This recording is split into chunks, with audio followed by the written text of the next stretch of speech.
Est-ce que ce premier volume de la saison 5 est le pire début de saison de l'histoire de Stranger Things?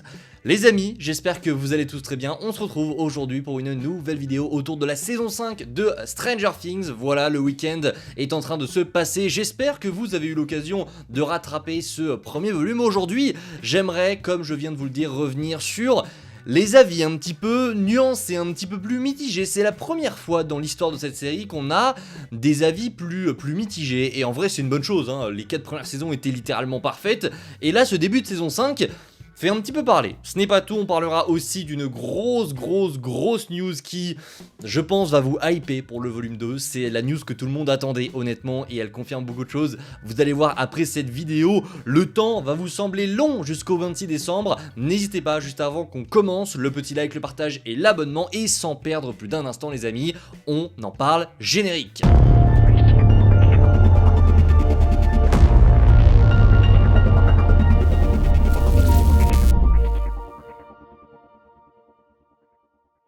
Alors oui, il est vrai que ce premier volume n'a pas fait l'unanimité. On a eu quelques petites critiques sévères, je peux le dire. Je trouve que vraiment il y en a qui ont été sévères avec la série. Bon, voilà, je suis pas d'accord avec tout. On a beaucoup parlé de ce côté technique un peu inégal. Il y a des effets spéciaux qui ne sont pas forcément très bons parfois. Alors il y a une scène vraiment qui a un petit peu choqué tout le monde. C'est la scène où Jonathan et Steve escaladent l'espèce de tour radio et que voilà, une fois arrivé en haut, il y a un énorme fond bleu dégueulasse, on l'a vu, il y a eu des extraits du tournage, ça a été tourné sur fond bleu et ça se voit, oui il y a une incrustation qui est vraiment dégueulasse.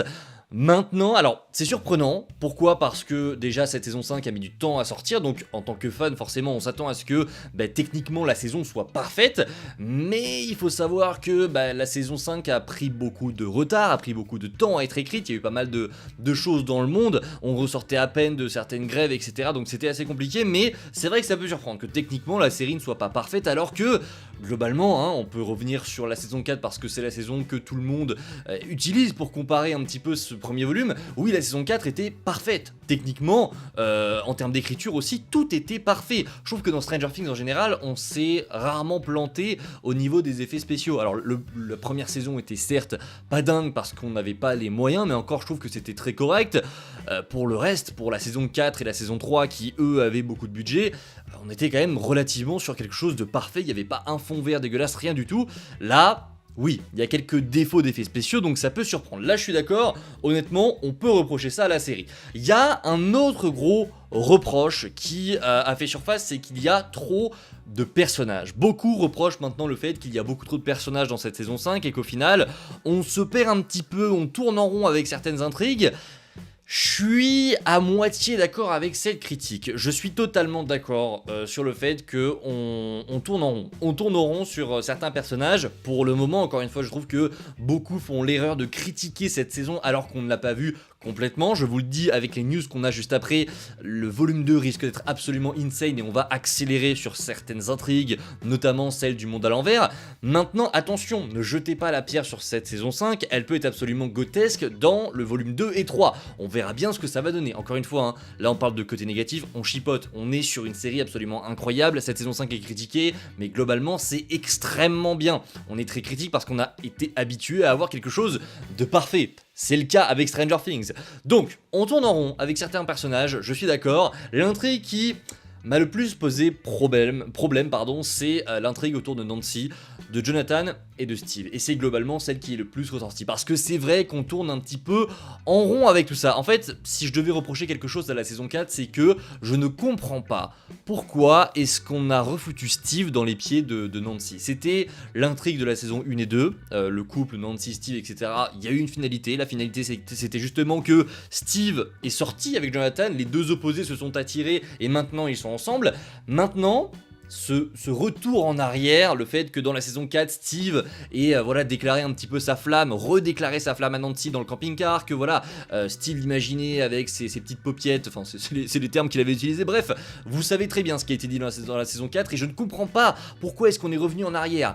Moi je pense qu'ils ne savent plus quoi raconter, qu'ils ne savent plus quoi dire avec Steve, Nancy et Jonathan. Et donc on tourne un petit peu en rond avec ces personnages. Maintenant, là où je vous disais de faire très attention, et de ne pas jeter la pierre sur cette saison, c'est qu'il y a quand même une intrigue assez intéressante là-dedans, c'est la demande en mariage. Jonathan, normalement, va faire sa demande en mariage à Nancy. On a des scènes du volume 2 qui n'ont pas été encore montrées, qu'on avait vu dans le premier trailer.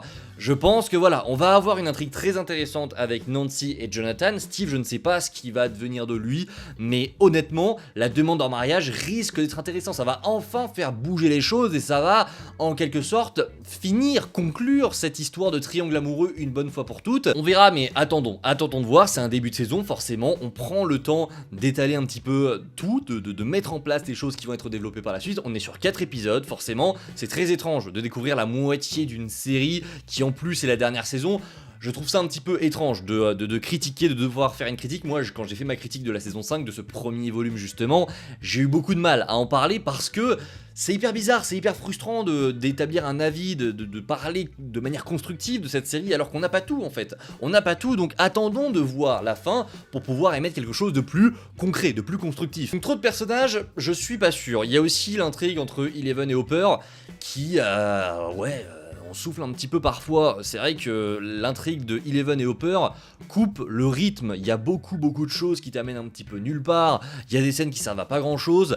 L'intrigue est un petit peu secondaire et tu t'y intéresses pas vraiment à part quand ça bouge un petit peu, c'est-à-dire devant le mur quand l'armée arrive et à la fin dans le labo. Sinon, entre temps, il s'est passé 3 épisodes où oui, ça a été très lent, des scènes de discussion dans la forêt, des scènes où Hopper est blessé, des scènes où les deux s'embrouillent, des scènes d'interrogatoire, bref, oui, c'est pas l'intrigue la plus passionnante, maintenant je vous le redis, attendez de voir ce qui va se passer par la suite, et on refera une critique évidemment, pour vraiment avoir un avis concret sur cette série, parce que là, juger 4 épisodes, c'est juste pas possible. Je pense aussi que certains en attendaient peut-être un petit peu trop de ce premier volume, vous avez le droit d'avoir des attentes absolument dinguissimes, moi-même, j'ai au global, sur toute la saison, des attentes de dingue, mais on est sur un premier volume. Attention, je sais que la saison 4 se termine sur une fin qui voilà te dit regardez la saison 5, ça va être incroyable, vous êtes absolument pas prêts pour ce qui va se passer. Et quand tu débutes la saison 5, c'est ce que je vous avais émis dans ma critique sans spoiler quand j'avais vu le premier épisode à Paris, je vous ai dit en fait ça démarre d'une manière assez étrange. Je m'étais juste refait toutes les saisons de Stranger Things juste avant d'aller voir ce premier épisode, et donc forcément quand tu démarres la saison 5 juste après avoir vu le dernier épisode de la saison 4, tu te dis mais attends, c'est très étrange de commencer comme ça, de faire retomber la pression alors que t'es au summum du climax, tu sens vraiment que ça y est, c'est la bataille finale, on va se lancer et dès le premier épisode ça va bastonner à mort, et au final c'est pas ça du tout. On fait baisser la tension de nouveau et on prend le temps de réintroduire les choses. C'est pour ça à mon avis que la saison est un petit peu critiquée, parce qu'elle prend le temps de réintroduire absolument tout et de te réexpliquer le contexte, ce qui se passe, ce qu'a fait Vecna. C'est ce que disent les personnages tout au long de l'épisode 1 et 2. On te dit, on a fait ça, on a perdu, il s'est passé ça, on doit faire ça, sinon ça. En fait, voilà, c'est une saison qui vraiment prend le temps de réintroduire les choses, et c'est pour ça, ça ne veut rien dire. C'est pour ça que je vous dis, attendez de voir ce qui va se passer par la suite, parce qu'on va juger cette saison au global sur la fin. Oui, et les amis, je peux également vous le dévoiler, ça a été déclaré hier, et c'est incroyable. On parle beaucoup du volume 2 qui est très attendu, parce que au global, je vous le redis, la saison était extrêmement bien accueillie, mais dès le volume 2, on va avoir nos réponses. Regardez, les frères Duffer ont confirmé que le volume 2 de Stranger Things expliquera pleinement ce qu'est l'Upside Down. Toutes nos questions, toutes nos théories, presque, on peut le dire, vont avoir enfin une réponse dans moins d'un mois, dans les prochains épisodes. Je vous l'avais dit, faites attention à l'avis que vous faites de ce premier volume, parce que ça n'est que l'introduction. Il fallait réintroduire tout ce qu'on n'avait pas vu depuis 3 ans pour certains, pour ensuite enclencher la deuxième, ce qui a été fait globalement sur l'épisode 3 et 4. L'épisode 3 et 4, il y a vraiment...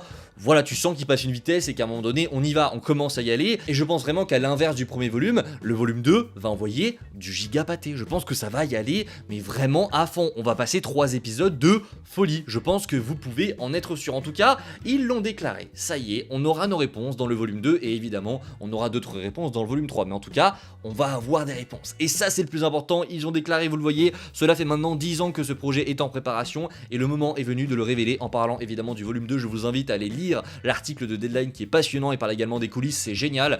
Bref les amis, on arrive au terme de cette vidéo, alors je vais répondre à la question que j'ai posée en début de vidéo, est-ce que c'est le pire début de saison pour Stranger Things?